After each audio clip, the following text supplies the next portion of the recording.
Ready, Monarch fans? It's time for the Old Dominion Football Show with Bruce Rader and Coach Bobby Wilder. Sponsored by Town Bank.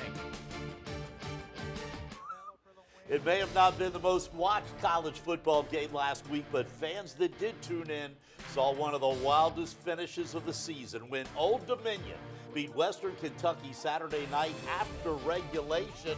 The game was clinically dead. How did the craziest game in ODU history end up? Let's find out. The Old Dominion Football Show starts now. I'm Bruce Rader along with Coach Bobby Wilder. You sent me a message just after midnight on Saturday night. The first word was incredible. Yes. Let's set the stage. ODU down by 7 with a minute and a half left. You start on your own 20. You drive downfield, and then with just 9 seconds left, Blake LaRussa with a touchdown pass to Travis Fulgham for the tie.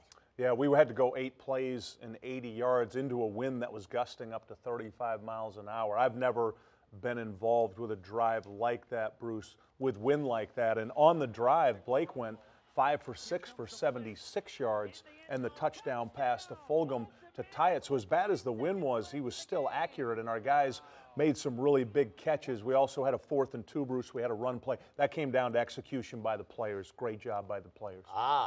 But Western Kentucky moves the ball to midfield with just 2 seconds left. Yeah. They attempt the Hail Mary. It doesn't work. But wait, you're called for roughing the passer. Yeah, that was a very close call. Pat Toll came through on a twist game, hit the quarterback as he was releasing the ball. I think they called it, Bruce, because he pushed the quarterback at the end. And you know how the rules are now to protect the quarterback. It's much harder on the defensive lineman. So now, Bruce, the ball goes from their own 45 to our 40-yard line, and here's the first of 3 on-time plays. That's right. You can't end a game on a defensive penalty. So the Hilltoppers try a 57-yard field goal. It's short, but wait a minute. You've got 12 men on the field. You got to be pulling your hair out at this point.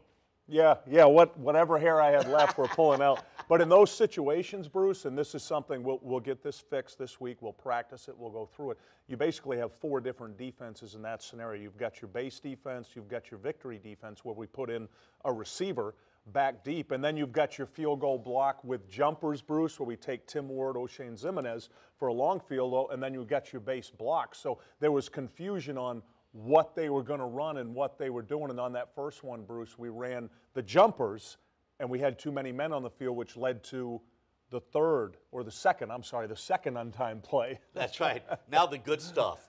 Western Kentucky, with the win behind them, attempts a 52-yard field goal. Right. This game's over. They're going to win. But wait, it's short. And then one of the best kick returners in college football, Isaiah Harper from Grassfield High School, takes the ball, and it looks like it might be a kick 6. He's headed for the end zone. You call that play the special. Special. Why? Yeah. It's Harper special. We put Harper in, and then we're doing 2 things, Bruce. Initially, we're trying to block the 52-yard field goal, but now if it's short, everybody, all 10 guys that are trying to block it, turn into a return team. Everybody runs to our sideline and builds a wall, and that's what happened. They built the wall. Harper brings it back 83 yards to the 17-yard line. As he's getting knocked out of bounds, Bruce, one of their offensive linemen, who aren't good tacklers, face mask him. Here's the second on-time down. Game can't end on a penalty because, Bruce, they became the defensive team when they kicked it. We became the return team on the return. So now here sets up a 3rd on-time play. So you've got one last chance. You put your field goal team back on the field. Yeah, and little known fact about that, your 1 on-time play, you can run whatever you want. That could have been an offensive play, could have been a field goal. Obviously, the game was tied, so we just needed the field goal to win. That's why we put the field goal team on. And a 26-yard field goal, Bruce, from the right hash with a 35-mile-an-hour wind. Nick Rice had to start that outside the right upright, and it ended up just inside the left upright. Clutch kick with no time left. 3rd on-time down. Never before, Bruce, in the 146-year history of college football has that happened. Oh, my goodness. You know, Coach, it's been a wild 10 Yes, years for this startup football program. Oh, boy. You upset Virginia Tech, then that wild finish on Saturday. Right. What is it about this team? That's a good question. What is it about this team? As disappointed as we are, Bruce, with our record, right now to do some firsts. We've got 4 firsts now we've done that have never been done in the history of our program. The first one is beat Virginia Tech. The second one is beat a ranked opponent. The third one is beat a Power 5 team. And now the fourth one is beat Western Kentucky. We had never beaten Western Kentucky, so we'll take a lot of these first. All right, maybe another first this weekend, but Right. as you always say, that was then. Saturday is now a tough game against a Middle Tennessee team that has only lost 3 games, 2 of them, Right. Georgia and Vanderbilt.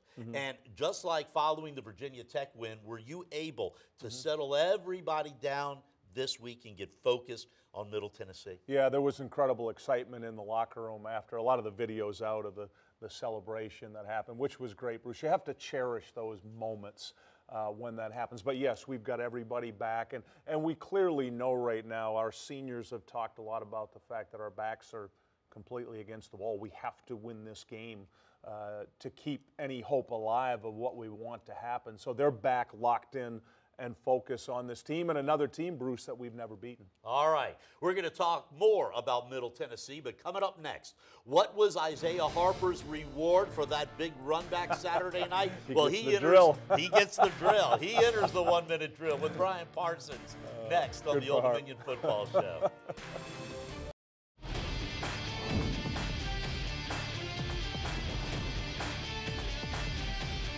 Welcome back to the Old Dominion Football Show, the 1-minute drill. I'm Brian Parsons, and we are joined by, hard to believe it, senior Isaiah Harper from Grassfield High School in Chesapeake.